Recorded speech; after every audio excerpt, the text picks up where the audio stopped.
Ever since my daughter was in middle school, she gave me the nickname Podge. And ever since then, that's what my daughter calls me. That's what all of her friends call me. We were always super close, and I was really worried when she was going off to college that maybe we'd grow apart a little bit more. So I just sort of racked my brain. What could I do to try to stay as connected to her as possible? So I came up with the idea that every Sunday, I would record a 5-minute episode about the kind of topics we might normally talk about. Send it to her Monday morning, and then she could watch it on her way to campus. I thought it'd be a good idea to resurrect that. They'll be the kinds of topics that I would talk to my now 25-year-old daughter, or the younger version of myself, or people that I mentor, or maybe you.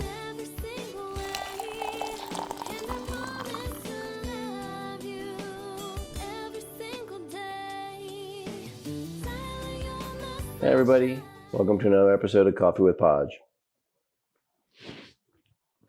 So this week I want to talk about persuasion.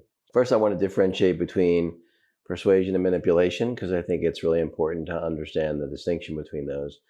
To me, manipulation is trying to convince someone to do something that's against their interests, and persuasion is trying to get them to do something that's in their interest.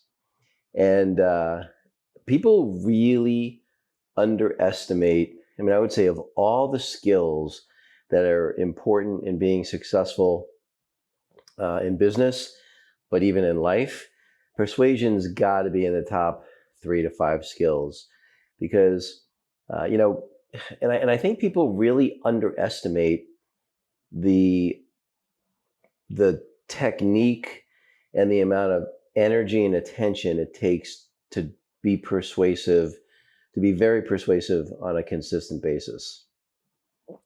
In order to be persuasive, you need to do a couple things. One, people always think about, trying to make their argument or their point of view, super, bulletproof and compelling. Like, there's no way they could, find a hole in my argument. And while it's certainly important to be well informed and to have thought through your position, ultimately, I think that's the wrong approach to have it be just that. What's much more important is to understand the lens that the person that you are trying to persuade, how do they see the world, how do they see the situation, and how do they see you? All 3 of those are super important in terms of being persuasive. I would say this is particularly true when you're a leader in an organization, or even the leader, of a family, the head of a household. Because you're the CEO of a company, you can pound the table and just say, because I said so. You can be the parent that says, because I said so. I remember one of the things I promised myself when I was a child, because it just annoyed me so much when I'd ask my parents why I couldn't do something. They said, well, just because I said so, because I'm the parent and you're the child. Freaking hated that answer. And I swore to myself, I would never, ever, ever, ever as a parent do that to my kid. And I haven't. I've never said those words. But the same thing's true as a leader. You can, people are going to have to listen to you to some extent, but ultimately you don't want people to go along with your point of view reluctantly. You want people to go along with your point of view enthusiastically.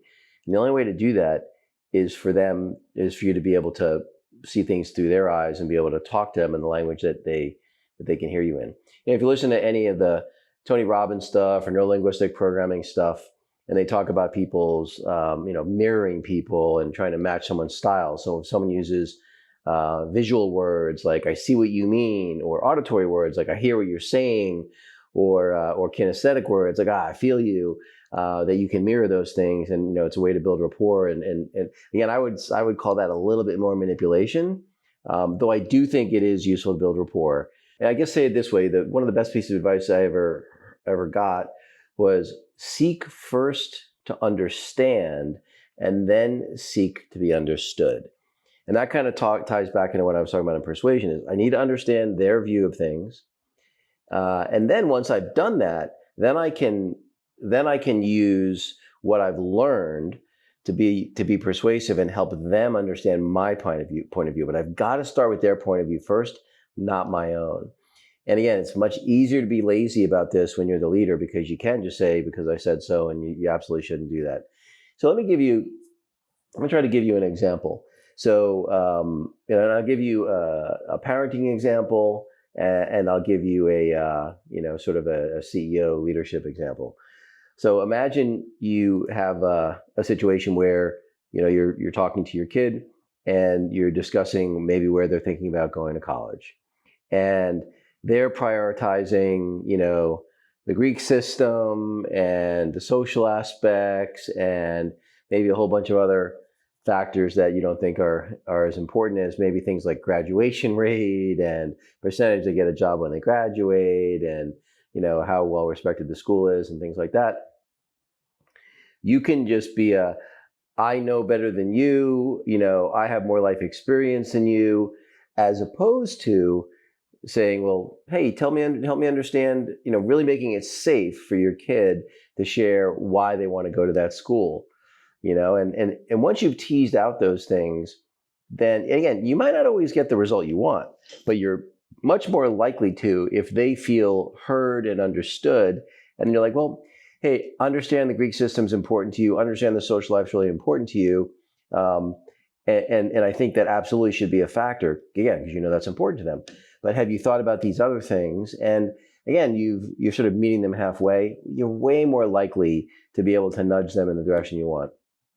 From a leadership standpoint, my God, I could give you a million examples, but what I would say is, actually just went through this exercise with one of our companies. So one of the divisions is doing really well, but ultimately, the guy who's president of that division and who reports up to me, we were talking about sort of the longer term plan and kind of what we were thinking about doing and all that. And I said, wait a second. Why don't we do this? Why don't we have every single person in the group, and there's about 9 of them on the team, give us their 30-minute presentation for their 3-year vision for the organization, and then we'll also have other folks, people from compliance and other departments, people from product and engineering, also give their presentations about hey, how would we build the product and stuff. So I think all in all we had and head of marketing. So I think all in all we had 12 presentations, so like 6 hours of presentations. And then every single person presented, all of them were recorded so everyone could watch everyone else's presentations. There was a core group of 4 of us that listened to all of them. And then what we did was we synthesized everything we heard. And then it was our job to then present back to the team, hey, based on everything you said, plus our own thoughts, here's a 3-year vision. And the reality was there was a piece of everyone's input that wasn't the ultimate plan. Now, I promise you the execution of that plan, because every single person in the room felt heard and understood. And not only that, but we actually integrated a lot of what they wanted to do into our plan. They're going to execute on that exponentially better than they would have any other way. And in fact, we had a dinner out after the second day, and the feedback we got was just like, man, I've never worked at a company before that even asked my opinion. And so anyway, I'll just leave you with that. Again, think about how to be persuasive. Think about the other person's point of view first, your point of view last. You'll get to the finish line way better. Hope you enjoyed it. See you next week.